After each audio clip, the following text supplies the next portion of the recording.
할렐루야. 저녁 식사 맛있게 하셨습니까?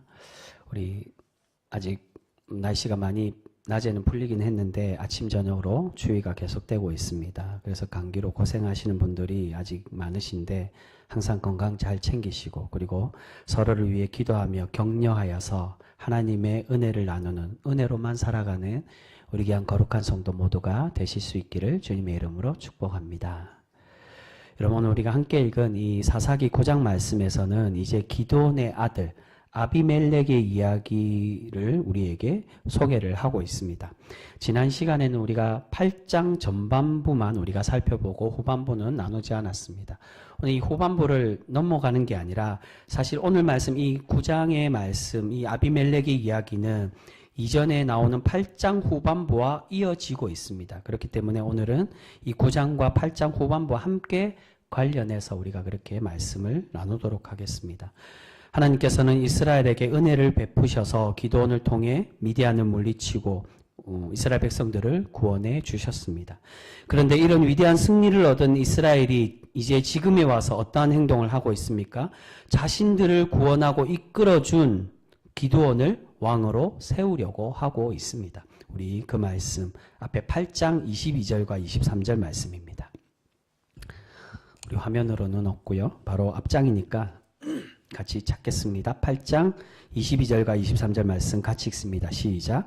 그때에 이스라엘 사람들이 기드온에게 이르되 당신이 우리를 미디안의 손에서 구원하셨으니 당신과 당신의 아들과 당신의 손자가 우리를 다스리소서 하는지라. 기드온이 그들에게 이르되 내가 너희를 다스리지 아니하겠고 나의 아들도 너희를 다스리지 아니할 것이요 여호와께서 너희를 다스리시리라 하니라. 아멘. 이 말씀에서 왕이라는 단어는 나오지 않지만 당신과 당신들의 자손이 우리를 다스리도록 해라는 건 무엇을 의미합니까? 세습을 거듭한 왕조를 의미하고 있습니다. 당신의 가문이 당신뿐만이 아니라 당신의 자녀들이 왕이 되어서 우리를 다스려 달라고, 왕이 되어 달라는 겁니다. 이미 기드온은 하나님께서 세우셔서 사사로 이스라엘을 지도하도록 그렇게 만드셨습니다. 그러니까 왕으로 다시금 세울 필요가 없었다는 겁니다. 그런데 그럼에도 이스라엘이 우리를 다스려 달라는 것은 바로 당신이 이제 다른 나라들과 동일하게 우리가 주일에 함께 나누었던 것처럼 우리의 왕이 되어서 우리를 다스려 달라는 것을 의미하고 있는 것입니다. 그런데 이런 백성들의 요청에 기드온이 어떻게 대답을 합니까? 자신과 자신들의 자녀 누구도 당신들의 왕이 되지 않을 것이라고 말하며 이 요청을 거절합니다. 그리고 우리를 진정으로 다스릴 분이 누구라고 고백을 하고 있습니까? 여호와께서 너희를 다스리시리라고 말하며 고백을 하고 있습니다. 여러분, 여기까지만 보면 기드온이 이제는 신앙이 성숙해서 하나님만이 우리의 진정한 왕님을 깨닫고 모든 영광 하나님께 돌리는 것으로 생각할 수가 있습니다. 그런데 기드온의 이 이후의 모든 삶들, 그의 중심과 그의 삶들을 돌아보면 과연 기드온이 모든 영광 하나님께 돌리는 그러한 삶으로 살아가고 있었느냐? 그렇지가 않다는 겁니다. 직전에 나오는 21절에 보시면 기드온은 미디안의 왕인 세바와 살문나를 처단하면서 그들에게 무엇을 빼앗고 있습니까? 금고리, 초승달 장식물을 취득하고 있습니다. 그리고 이후에도 마찬가지로 미디안에게 전리품을 얻은 이스라엘 백성들에게 동일한 것을 요구하고 있는 것을 볼 수 있습니다. 우리 24절 말씀, 이 말씀을 길게 다루고 있지만 우리 24절만 같이 읽겠습니다. 8장 24절 우리 같이 읽습니다. 시작. 기드온이 또 그들에게 이르되 내가 너희에게 요청할 일이 있으니 너희는 각기 탈취한 귀고리를 내게 줄지니라 하였으니 이는 그들이 이스마엘 사람들이므로 금고리가 있었음이라. 지금 기드온의 행위는 전쟁에 승리한 후에 얻게 되는 전리품을 받고 있습니다. 이 행위는 바로 자신이 하나님만이 왕이라고 고백은 하지만 그러나 그 중심, 그 속내에는 이러한 행동을 통해서 이스라엘의 왕이 하나님이 아닌 내가 너희들의 이제 왕이다라는 것을 행동으로 보여주고 있는 것입니다. 그러니까 앞에 난 너희들의 왕이 되지 않겠어라고 얘기하는 건 억지로 그냥 이제 거부하는 거예요. 내가 무슨 자격이 있어서 아니야, 내 왕 안 될게. 하나님만이 우리의 왕이야 라고 말하지만 그러나 그의 행동에서는 하지만 대신에 나에게 전리품을 달라고. 왜냐하면 내가 너희들을 승리하게 해줬으니까라고 자신의 은연중에 그의 속내에선 자신을 왕으로 세워가고 있었다는 겁니다. 신명기 17장 17절에 보시면 하나님께서 모세에게 가나안에 들어가기 전에 왕을 세우게 된다면 그 왕은 어떻게 해야 되느냐? 은과 금을 많이 쌓지 말라라고 명령하고 계십니다. 이것은 왕이 되어서 많은 부를 쌓고 또한 백성들에게 많은 세금을 거두는 왕이 되지 말라는 하나님의 명령입니다. 그런데 지금 기드온이 어떻게 하고 있다는 겁니까? 이스라엘에게 요구하는 것은 내가 이제 너희들의 왕이 되었으니 너희들이 나를 왕으로 세우려 한다면 내가 이제 너희들이 인정하는 왕이 되었기에 세금을 내고 전리품을 자신에게 바치라는 것을 말씀하고 있다는 겁니다. 그래서 이러한 부정한 마음으로 나오는 탈취물로 만든 형상이 결국 하나님을 배반하게 하고 하나님 이스라엘을 타락하게 만드는 그러한 우상 숭배의 수단이 되고 말았다고 할 수가 있습니다. 우리 그 말씀 27절 말씀입니다. 27절 같이 읽습니다. 시작. 기드온이 그 금으로 에봇 하나를 만들어 자기의 성읍 오브라에게 두었더니 온 이스라엘이 그것을 음란하게 위함으로 그것이 기드온과 그의 집의 올무가 되니라. 아멘. 여러분, 에봇은 제사장을 상징하는 의봇입니다. 그런데 여기서 기드온이 에봇을 만들었다는 것은 정말로 백성들이 하나님을 기억하고 하나님께 영광 돌리기 위한 목적으로 에봇을 만든 것이냐? 그렇지 않고 자신이 왕이 되었음을 자랑하고 또한 자신에게 영광을 돌리는 그러한 행위라고 할 수가 있습니다. 그래서 오브라에 어디에서 이 에봇을 걸어두었다고 말합니까? 자신의 고향, 자신이 거했던 성읍 오브라라는 그곳에 에봇을 만들고 있는 것입니다. 오브라는 처음 하나님과 만났을 때 하나님께서 명령하신 곳입니다. 자신의 처소에 우상 숭배의 장소였던 그곳을 하나님은 그 바알을 부수고 너희가 신앙을 회복해라고 명령하신 성읍이 바로 이 오브라였습니다. 그런데 그곳에 다시 에봇을 세운다. 그 전리품으로 에봇을 세우고 그것을 걸어두고 이것이 제사장이 상징하는 의봇이라고 말하지만 정말 그 속내에는 무엇을 의미한다는 겁니까? 내가 너희들의 영광을 받을 하나님이 아니라 내가 왕이며 내가 너희들에게 숭배받을 또 다른 바알임을 그렇게 말씀하고 있었다는 겁니다. 그러한 땅에 다시금 전리품으로 에봇을 만들고 자신의 고향에다가 걸어둠으로 인해 결국 자신이 왕이 되고 자신이 도리어 우상이 되는 행위를 취하고 있었다는 겁니다. 여러분, 특히 8장 후반부에 보시면 이 기드온을 계속 어떻게 부릅니까? 기드온이라 부르지 않고 여룻바알이라고 부르고 있습니다. 전에 말씀드린 것처럼 여룻바알 좀 중의적인 의미가 있습니다. 하나님께서 하나님의 종 기드온을 위해 싸우신다라는 의미도 있지만 주로 보편적인 의미, 성경에 나오는 의미는 기드온이 그 오브라 성에서 바알과 싸워서 승리한 모습을 기념하는 이름이 바로 여룻바알입니다. 여기서 계속 기드온을 여룻바알이라고 부르는 것은 기드온은 그 자신의 성읍 그 사건 당시에만 바알과 싸우고 있었던 것이 아니라 그의 삶 평생에 계속해서 그가 하나님을 죽어서 하나님 만나는 그 시간대까지 바알과 여전히 다투고 싸우고 있었던 사람임을 우리에게 소개를 하고 있는 것입니다. 기드온은 계속 불신앙과 우상 숭배에 대한 유혹을 받으며 살아왔습니다. 그런데 결국 그가 최후 승리를 얻고 나니 어떻게 되었습니까? 마음이 변질되고 바알의 유혹에 빠져서 자신이 바알이 되고 우상이 되어서 하나님만이 왕으로 세우는 삶이 아니라 자신이 이스라엘의 우상 왕이 되고 말았다는 것입니다. 이렇게 기드온이 왕이 되었다는 것은 그의 아들의 이름과 그 아들의 행적을 통해서 우리에게 다시금 소개를 해주고 있습니다. 8장 30절과 31절 말씀입니다. 오늘 말씀과 관련되는 인물이 나옵니다. 30절, 8장 30절, 31절 같이 읽습니다. 시작. 기드온이 아내가 많으므로 그의 몸에서 낳은 아들이 70명이었고 세겜에 있는 그의 첩도 아들을 낳았으므로 그의 이름을 아비멜렉이라 하였더라.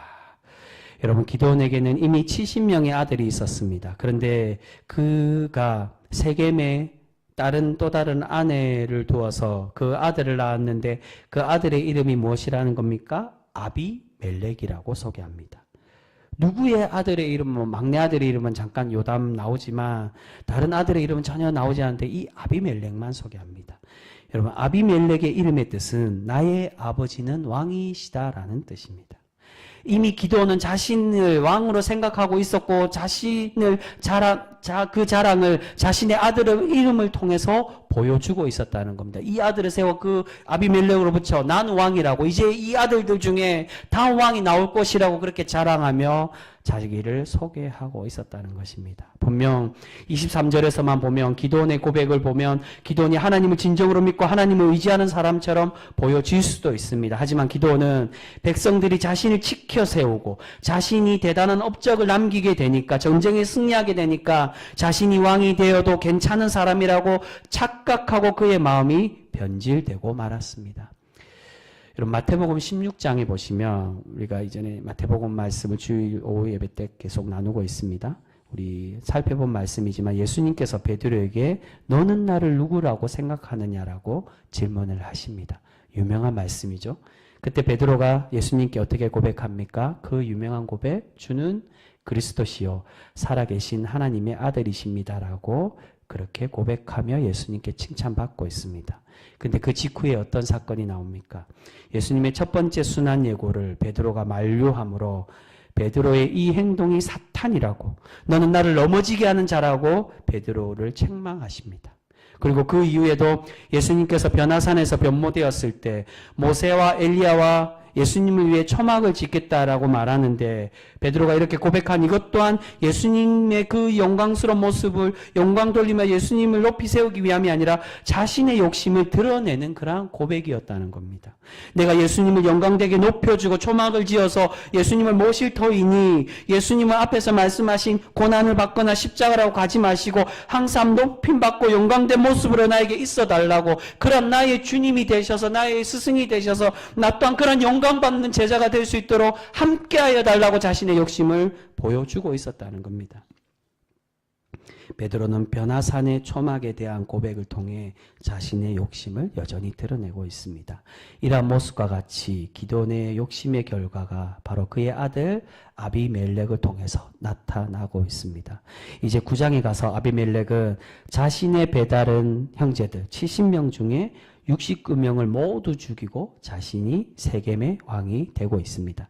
그런데 여기서 중요한 것이 있습니다. 아비멜렉은 자신의 형제들을 죽이고 자신이 아버지를 이어서 왕이 되겠다고, 나는 이제 왕이라고 선포할 수도 있는데 그렇게 하지 않고 누가 이 아비멜렉을 왕으로 세우고 있다는 겁니까? 바로 같은 지역의 사람이었던, 같은 동지역이었던 세겜의 사람들이 이 아비멜렉을 왕으로 세우고 있었다는 겁니다.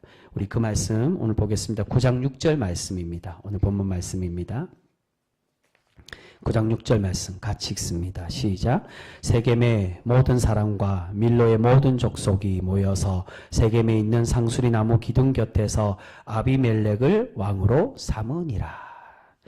여러분, 세겜의 지역의 사람들이 아비멜렉을 왕으로 세웠다는 것은 무엇을 의미하는 것입니까? 그것은 바로 하나님을 떠나 사는 사람들이 자신의 욕심대로 왕을 세우고 그 욕심이 왕이 되는 우리의 불신앙을 상징적으로 보여주는 사건이 바로 이 세겜이 아비멜렉을 왕으로 세운 모습이라고 할 수 있습니다. 지금 아비멜렉은 어떠한 행동을 한 사람입니까? 직전에 자신의 형제들을 모두 잔인하게 살해하고 자신만이 왕이 되려고 노력했던 사람입니다. 그렇다면 세겜 사람들은 어떻게 했어야 되냐? 이 사람을 두려워하고 그가 왕이 되지 않도록 거부해야만 했다는 겁니다. 이런 살인자가 우리의 왕이 된다고, 그렇게 될 수 없다고 이 아비멜렉을 책망하고 그를 처단해야만 했습니다.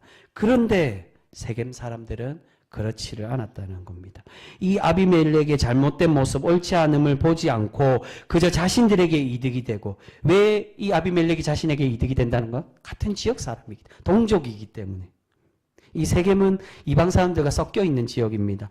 이 자신의 그 이방의 동족과 섞여 있는 이 아비멜렉이 자신들에게, 그가 뭐 살인자이든 다른 그러한 사람들 죽였든 그게 중요한 게 아니라 우리에겐 동족이기 때문에 우리에게 유익이 될 것이라, 우리를 지켜줄, 즉 강한 카리스마적인 저 힘으로 우리를 보호하고 지켜줄 것이라고 생각하여 그가 왕이 되도록 그를 세우고 있었다는 겁니다. 여러분, 신약에서 예수님께서 많은 기적을 행하시고 그 기적들을 사람들에게 알리지 말라고 종종 당부하십니다. 왜 당부하실까요? 왜 알리지 말라고 말씀하십니까? 그 이유가 사람들이 자신의 기적 행하는 사람으로 오인하고 또한 자신의 그러한 자신들의 필요한 것들 채워주는 사람으로 생각하여 예수님을 왕으로 세울까봐 걱정하셨기에 자신을 감추고 계시는 것입니다. 여러분, 예수님은 이미 우리의 진정한 왕이 되신 분이신데 왜 예수님은 사람들이 왕으로 세우는 것을 거부하는 것일까요? 그것은 사람들이 원했던 왕은, 그 당시에 유대인들이 원하는 왕은 하나님께서 기뻐하시는 참된 왕으로 예수님을 생각하고 예수님을 높였던 것이 아니라 그저 자신의 욕심들을 채워주고, 기적을 행하니 우리의 필요한 거, 예수님이 우리를 부자 되게 하고 나의 아픈 곳을 낫게 하는 그러한 필요를 채워주는, 그러한 자신의 이득과 그런 필요를 채워주는 사람으로만 생각하여 예수님을 왕으로 세우려고 했다는 것입니다. 그 중심 부분에는 로마로부터 해방시켜주는 우리의 왕으로 예수님을 삼아서 자신들의 필요를 채우려는 그러한 마음들도 분명히 있었습니다. 그런데 이후에 예수님이 잡히시고 십자가를 지고 가실 때 백성들은 어떻게 이야기합니까?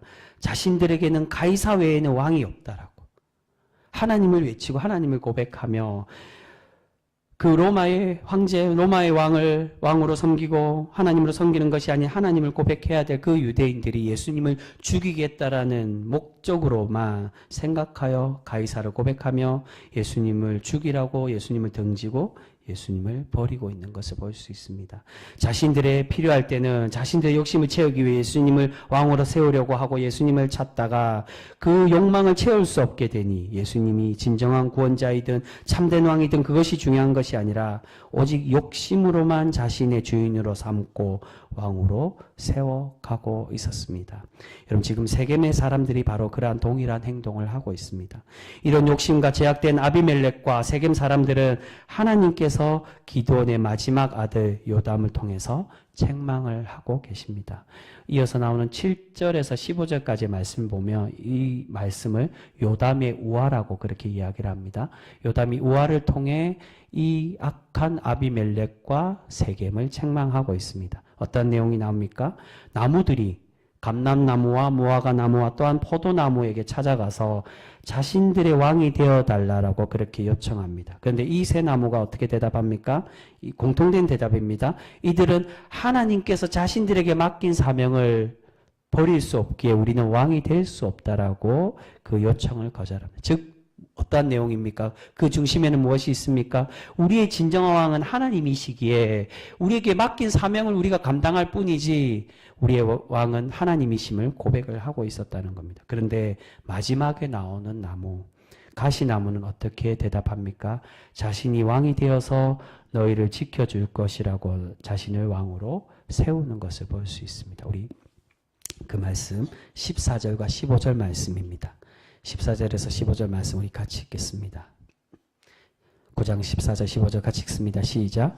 이에 모든 나무가 가시나무에게 이르되 너는 와서 우리 위에 왕이 되라 하매 가시나무가 나무들에게 이르되 만일 너희가 참으로 내게 기름을 부어 너희 위에 왕으로 삼겠거든 와서 내 그늘에 피하라. 그리하지 아니하면 불이 가시나무에서 나와서 레바논의 백향목을 사를 것이니라 하였느니라. 여러분, 지금 가시나무가 왕이 되면서 어떻게 이야기합니까? 자신의 그늘에 와서 피하라고 이야기합니다. 근데 여러분, 가시나무가 그늘이 있을까요? 전혀 없는 건 아니겠지만 앞에 나왔던 나무에 비하면 가시나무는 피할 수 있는 그늘이 없다는 것입니다.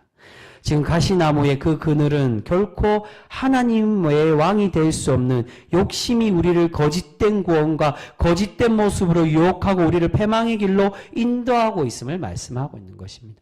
가시나무는 결코 우리를 보호하고 구원할 수 있는 그늘을 줄 수가 없는데 그 거짓된 가시나무, 하나님이 아닌 다른 욕심의 왕으로 섬기고 그러한 세상의 왕, 인간적인 그러한 왕이 우리를 거짓되게 보한다라고 말하며 우리를 결국 패망의 길로 인도하고 있음을 이 우화를 통해 말씀합니다. 결국 나중에 어떻게 됩니까? 우리 후반부의 말씀 우리 다음 시간에 우리 살펴보지 않을 건데 결국 이 요담의 우화의 예언대로 세겜과 아비멜렉 모두가 하나님께 심판을 받는 것을 볼 수 있습니다. 세겜이 배반을 하자 아비멜렉이 그들을 진멸하기 위해 찾아가서 망대에 올라갔던 그 모두를 나무의 밑에 나무에 불을 지펴서 모두 다 1000명이 넘는 인원을 태워 죽이고 아비멜렉 또한 그 승리를 마지막을 앞두고 여자가 던지는 돌에 맞아서 머리가 깨져서 죽게 되는 것을 볼 수 있습니다. 바로 죽진 않았지만 그의 부하에게 자신이 죽여달라고 해서 죽게 되지만 비참한 채로 세겜과 아비멜렉 모두가 하나님께 심판을 받는 것을 볼 수 있습니다. 여러분, 예수님의 기적을 본 사람들, 그리고 기드온을 왕으로 세우며 아비멜렉을 왕으로 세운 사람들의 공통점이 무엇입니까? 이들은 하나님을 진정한 왕으로 섬기지 못하고 오직 자신들의 욕심대로 왕을 세워가며 자신들의 욕심과 탐욕만을 채워가는 삶으로 살아가고 있었다는 것입니다. 여러분, 지금 우리의 진정한 왕은 과연 누구십니까? 혹여 하나님의 말씀과 하나님의 참 진리가 왕의 말씀이며 그 말씀의 주인 대신 하나님을 왕으로 모시지 못하고 혹여 나의 욕심과 나의 자랑, 나의 자존심이 우리의 왕이 되고 있지는 않습니까? 여러분, 제가 우리 병성교회를 부임하면서 그러한 말씀을 드린 적이 있습니다. 사실은 면접 보면서 그런 얘기를 드렸는데 저도 그렇게 생각하지만 제가 존경하는 선배 목사님들이 많이들 이야기하는 목회에 중요한 것은 진리와 본질은 지키고 수호해야 되지만 무엇은 필요 없다는 겁니까? 비본질과 비진리는 양보하는 사람이 진정한 훌륭한 목회자의 모습, 그것이 목회자의 덕목이라고 그렇게 이야기하는 것을 들을 수 있습니다. 그래서 저도 그렇게 본질과 진리는 지키려고 노력하지만 그 외에 비본질적인 것은 양보하고 성도들이 원하는 목회를 하려고 노력하고 있습니다. 근데 물론 제가 그렇게 노력한다고 해서 다 완벽하게 그 모습을 잘 지키고 행하며 살아가고 있느냐? 그러지 못할 때도 분명히 많을 것입니다. 여전히 부족하기에 실수하고 넘어질 때도 분명히 있습니다. 근데 여러분, 중요한 것은 이 덕목은 목회자에게만 필요한 것이 결코 아니라는 겁니다.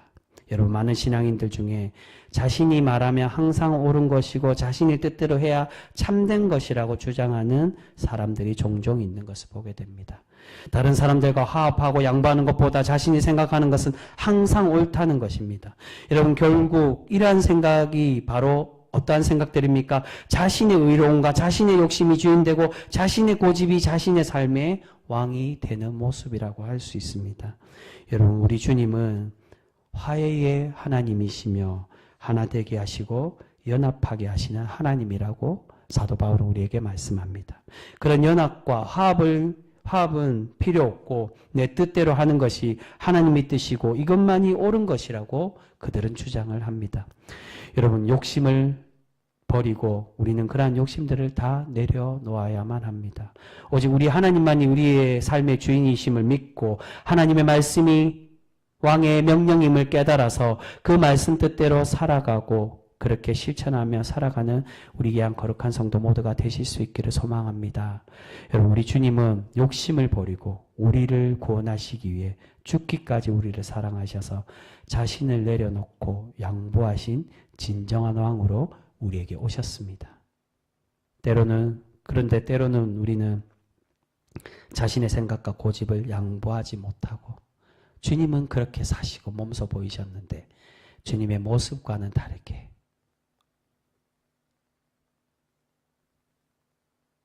나는 양보하지 못하고 내 뜻이 맞다고 내가 생각하는 게 옳다고 그것이 하나님의 뜻이라고 그렇게 욕심을 부리며 내가 주인 된 삶으로 살아가고 있지는 않습니까? 겉으로는 아닌 것 같지만 속내에는 왕이 되고 싶어 했던 기드온과 같이 자신의 자존심이 왕이 되고 자신의 아집이 왕이 되어서 내 뜻대로 교회를 움직이려고 하는 우리의 그런 불충한 모습들이 있지는 않습니까? 여러분, 교회에도 분명히 물질과 돈이 필요합니다. 하지만 많은 물질과 돈이 결국 교회를 불행하게 만들고 패망의 길로 만드는 모습을 우리는 너무나도 많이 경험할 수 있게 됩니다. 교회에 진정으로 필요한 것은 비록 성도들은 적고 가난한 교회일 수도 있지만 그러나 서로가 주님의 모습을 본받아 사랑하고 양보하고 오직 주님이 하나님만이 우리의 주인 되신 삶으로 고백하며 살아갈 때 하나님께서 우리를 기뻐 받으시며 우리를 사랑하여 주시고 우리를 칭찬하여 주실 줄 믿습니다. 사랑하는 성도 여러분, 오직 우리가 나의 욕심이 나의 생각과 나의 고집이 주인되고 내가 높임받고 싶어하는 욕심의 삶이 아니라 오직 하나님만이 왕이 되시며 하나님의 말씀이 나를 이끌어가는 거룩한 성도 우리 모두가 되실 수 있기를 소망합니다. 우리가 그러한 삶으로 진정으로 살아갈 때 하나님께서 날마다 우리를 복되게 하여 주시고 우리에게 은혜 내려 주실 줄 믿습니다. 그러한 복된 성도 우리 병성교회 모두가 되실 수 있기를 주님의 이름으로 축복합니다. 기도하겠습니다.